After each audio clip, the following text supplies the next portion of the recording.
Great. Thank you. Hans and Paul, thank you so much for joining us today. Sure. We are having our session today on Dare to Care. And I just wanted to take a few moments to ask you a few questions about something that I know of that you experienced recently.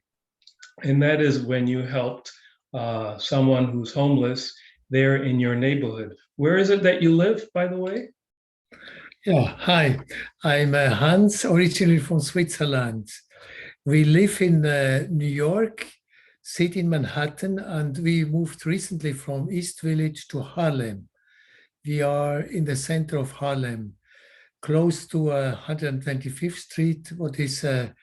the very center of Harlem, with mostly African American population, the center of gentrification, and a lot is going on there. That's where we are. Yeah. And my name is Paul, by the way.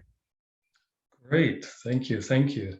So I want to jump right into this experience that you had. And I know you helped a lady who was homeless. And I was just wondering if you could share with us a little bit about how that happened. What did you do for her? Yeah, you have to know that where we live as a Focolare, we see every day so much poor people, homeless, uh, drug addicts, and mentally in bad shape around us. And we walk to the subway and we meet 10, 15 people not doing well. And going every day the same street, our street, I saw that on a certain place, on a certain spot under a construction scaffold, there was an elderly woman, homeless, with all her luggage, sitting there every day. And I passed many times morning, evening, and so on for shopping, for everything. And one day, after 1 week or so, I approached her and introduced myself and asking her name and my name. And so little by little, we get in contact with each other and we began to talk. She opened up a little bit. She shared her hardship. She had a very, very difficult life. She moved from southern US to New York to find a job. She went sick.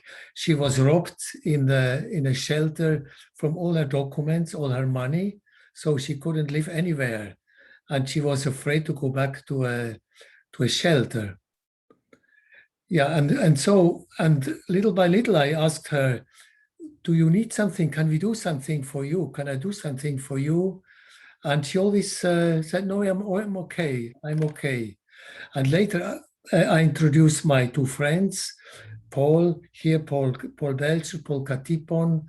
And so a friendship began with her and she opened more and more up. Mm-hmm. And one day I asked her, would you like something to drink? Shall I bring you a coffee? And after a long time, 2, 3, 4 weeks, she said, oh, a coffee would be fine this morning. If you could bring me a coffee. And later she asked if you could bring me a coffee and muffins from McDonald's. And yeah, nearly every day. Yeah. Oh, yeah. One of us went by and brought her coffee. And we asked her also, would you like to come over to our house? It's very close, 5 minutes from us, to take a shower, to warm up a little bit, to take a warm meal. But she declined. Very politely, she was from Ukraine, and she was a very kind woman, but after so many hardships, she really didn't trust easily people. So I can continue just into that, and then yes. That's all right. So as she didn't really trust many people, as Paul and I began to get to know her, she would look at us and question things that we say, because she's wondering if we are real and honest and true to our word and what we want to help her. So in any case, we noticed that after a while of getting these coffees and things, that she started to open up, and she started to, we were able to talk about her family, get to know her, and she confided in us so many things. So at some point we actually offered her, because it started raining, an umbrella, snowing and raining, very bad weather, an umbrella, and she was able to use that. Later on, we opposed again the question of her coming in to warm up and just get refreshed in a new way. And I told Hans I felt she was ready. She seemed like she was ready, so we asked her. She came into our home. She stayed. We have a basement area where it's separate, and she was able to go in there, and she used the washing machine upstairs. She was able to settle in, and we were able to help her with her documents. Also, we found out that, of course, she was from the Ukraine and that she didn't have any documents. So we got her an appointment at the embassy, and we also was able to help her with her phone, many things to get her more integrated. And within two weeks, to call her family. She was able to call her family. She was becoming. She was so grateful in many ways, but still difficult how to express that. She did.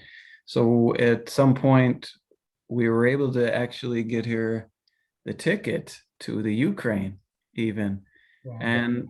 And this was a turning point where she was soon able to be reunited with her son and her family. Wow, this is great. Wow.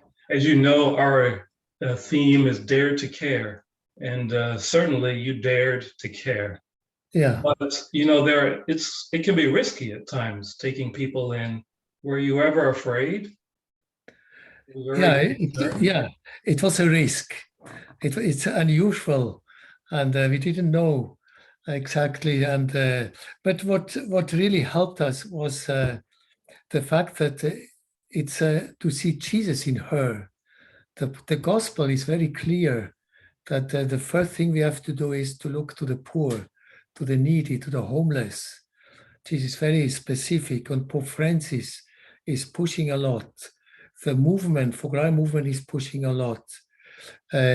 Lately, saying we have to listen to the cry of humanity and dare to care.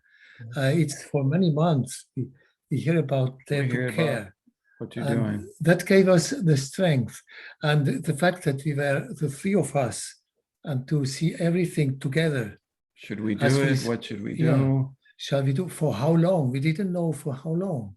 And we felt at times it was a little challenging, so challenging that we were thinking, oh no, maybe we should not continue at this time, because but you know, we kept at it, persevered, and although she was resistant at first to accept our help, we did not take that as an answer, and we kept on trying and trying until that trust was established, and she opened up to allow us into her life, her little corner, her little life.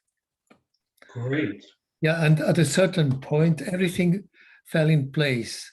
It was unbelievable. Appointment with the embassy. They gave her a passport. Wow. In a couple of days. This was incredible. We found the money for the tickets. We bought with my credit card. We could buy her the tickets. And she would reimburse us. And she gave us money back. And within 2 weeks, more or less, we were there. I brought her to the airport. But even buying a ticket, you weren't sure that she would give you the money back, right? Yeah, exactly. Correct. Yeah, we trusted her. We trusted her. She trusted us. She trusted us. Yeah. Very true. Great. Well, thank you so much. This is very encouraging, because we've been hearing today about Dare to Care, and we will keep going with this theme, and this is very exciting. Yeah, and that it was important Please. for us also is she was a gift for us. We said many times. Yeah, It's not we giving her, she gave us back she gave us back. a lot, or God gave us back There was really 100 times. Yeah. Yeah. Wow. This was great to hear. This is really important. A big encouragement for everyone. great. Okay. Great. Thank you so much. All the You're best. welcome. All the All best to right. you All the guys. best for your week. Okay. Thank Thank you. you. Okay. Thank you.